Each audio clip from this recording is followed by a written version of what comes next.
আজকে আমাদের একদম আপনাদেরকে পরীক্ষা সহ দেখাবো অরিজিনাল দুধ এবং প্যাকেটে মানে প্রেজারভেটিভের যে দুধ কতটা কেমিক্যাল এবং যেগুলো মার্কেটে বিক্রি হচ্ছে সে দুধ একদম পুরো বিষ। তো যে শহরের মানুষ যেভাবে করে প্যাকেটে দুধ খাচ্ছে এবং ছেলে মেয়েকে খাওয়াচ্ছে, এতে দিনের পর দিন যে ক্যান্সার, টিউমার এবং লিভারে যে কোনো সমস্যা, আরও যে চর্মরোগ বাড়ছে।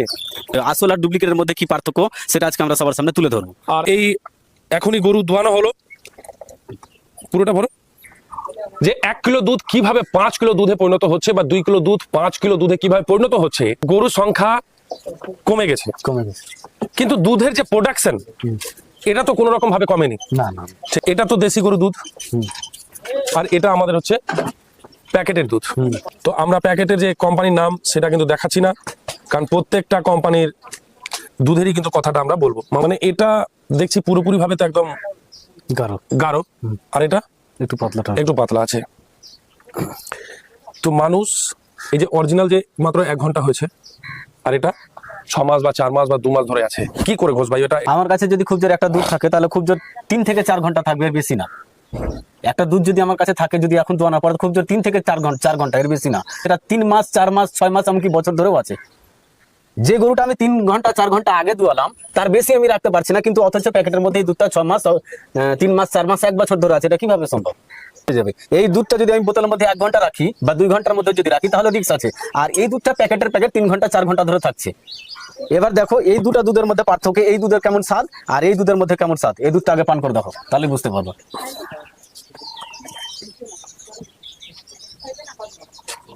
ঘোষ ভাই এই তো দুধের তো মানে মিষ্টি বেশি। তো এবার এটা খাও।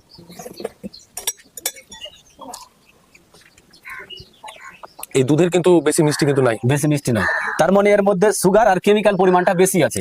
আর এই যেহেতু প্যাকেটে এটা করা হচ্ছে মানে প্রেজারভেটিভ আছে, প্রেজারভেটিভ মানে হচ্ছে পুরোপুরি ভাবে একদম কেমিক্যালি আছে। তাহলে মানুষ এটা কি আদৌ প্রোটিন হিসাবে খাচ্ছে নাকি বিষ হিসাবে খাচ্ছে? বিষ হিসাবে খাচ্ছে, এটা পুরোপুরি ভাবে বিষ হিসাবে খাচ্ছে। তো এবার দেখানো হবে যে 1 কিলো দুধ কি করে 5 কিলো তৈরি করা হচ্ছে, বা 2 কিলো দুধ কিভাবে 5 কিলো তৈরি করা হচ্ছে। এটা যেমন বাজারে কিনতি দুধ, এটা যদি 1 কিলো প্যাকেট কিনা যায় তাহলে এটাকে কিন্তু 3 কিলো বানানো হয়। 1 কিলো দুধকে 3 কিলো বানানো যাবে জল মিক্সচার করে। এই 1 কিলো দুধে যদি 2.5 কিলো 3 কিলোর মতো জল মিক্সচার করা যায় তাহলে কিন্তু কমতা নাই, কেউ যদি ধরে নেয়। ঠিক আছে, এবার যদি তাতে জলের পরিমাণ বেশি হয়ে যায় তাহলে এই যে বাসন্তী রং আছে তো কিন্তু দেখানো, এটা হচ্ছে কিন্তু প্যাকেটের দুধ যেটা ছিল। এই প্যাকেটের দুধকে কিভাবে ঢেলে দাও না, ঢেলে এবার দেখাও। এর মধ্যে কিন্তু বাসন্তী রং কিন্তু দেওয়া হয়েছে, জল ছিল তারপর দুধ তারপর বাসন্তী রং কিন্তু দেওয়া হলো। এবার এটাকে আপনারা কিভাবে ধরবেন, কিভাবে বুঝবেন? তো ঘোষ ভাই এই ডিমান্ড পূরণ করার জন্য কি এইসব ব্যবহার করা হচ্ছে? তাহলে বাসন্তী রঙের যদি দুধের মধ্যে মারা হয় তাহলে সে দুধের মানে রঙও হলুদ হয়, এমনকি সে দুধের সর যদি পড়ে তো সেই সরটা আবার মোটাও হয়, বোঝা যায় না যে কোনটা আসল আর কোনটা নকল। এত যে জল মিশানো হলো এ তো মানে ধরার তো উপায় নেই। হ্যাঁ, তো এই বাসন্তী রং অ্যাকচুয়ালি কোন কাজের জন্য ব্যবহার করা হয়? এই বাসন্তী রং জিলাপি, গজা, তারপর এই দুধের জন্য ব্যবহার করা। নিজের চোখে দেখা, দোকানদারকে নিজের চোখে দেখেছি এই অ্যারোরুট দিতে, নিজের চোখে দেখেছি এই অ্যারোরুট দিতে। এই অ্যারোরুটটা অ্যাকচুয়ালি কি কাজে ব্যবহার করা হয়? জামা কাপড়ে বেশি ব্যবহার করা, জামা কাপড়ের জিনিস ব্যবহার করা হচ্ছে, ছানাতে অনেকজন ব্যবহার করে। তো যদি আমরা বানাই যে একটা হচ্ছে পনির, যখন বাজার থেকে আমরা কিনছি একদম পুরো শক্ত থাকছে, আর বাড়িতে যদি আমরা পনির যদি তৈরি করছি নরম থাকছে, কি করে থাকছে তাহলে? এটা থাকছে কারণ যেমন দেখবে আজকাল মানুষ বেশি আজকাল ভেজাল চাইছে বেশি, মানে মুখের সুস্বাদু খাবার।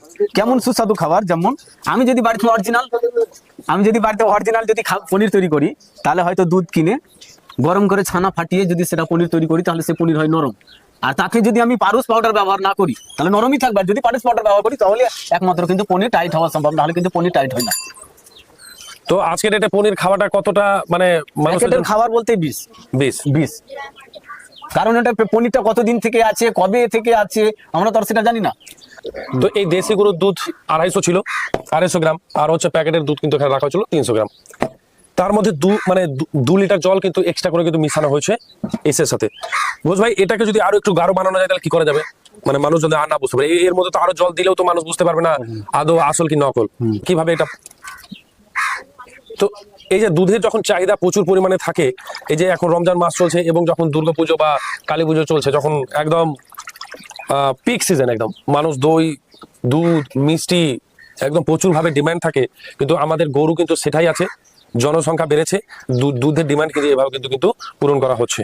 ঘোষের কাছ থেকে নিলে এবার কি করে ঘোষ ভাই বুঝবে যেটা আসল না নকল? কিভাবে মানে জাল দিলে বা কি করলে বা এই বাসন্তী রং মিশানো হয়েছে বা এই করা হচ্ছে? তো পানের বোটা পড়লে বোঝা যাবে, পানের বোটা ফেলে বোঝাবে, যদি ও ডুবে যায় তাহলে ভাবে যে ডুপ্লিকেট আছে। ডুপ্লিকেট আছে, আর যদি পানের বোটা যদি না ডুবে তাহলে ভাবে অরিজিনাল আছে। অরিজিনাল আছে।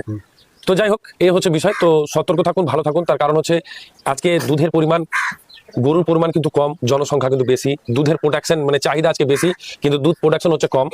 কিন্তু এই যে প্রোডাকশন অতিরিক্ত একদম সব দিকে যে সাপ্লাই করা হচ্ছে, কিভাবে হচ্ছে নিজেরা ভাববেন আর নিজেরা সবচেয়ে বেশি সতর্ক থাকুন। কারণ আপনাদের সামনে সত্য যে ঘটনা সেটা কিন্তু তুলে ধরা যে একটা বিষয় ছিল সেটা কিন্তু আমরা তুলে ধরলাম। বাকি ভাবনাটা কিন্তু এবার আপনাদের, এবার আপনারা দুধ খাবেন কি খাবেন না সেটা কিন্তু আপনাদের উপর কিন্তু নির্ভর করবে। তো ভালো থাকুন, সুস্থ থাকুন এবং সকলকে ভালো রাখুন। ভালো থাকবেন।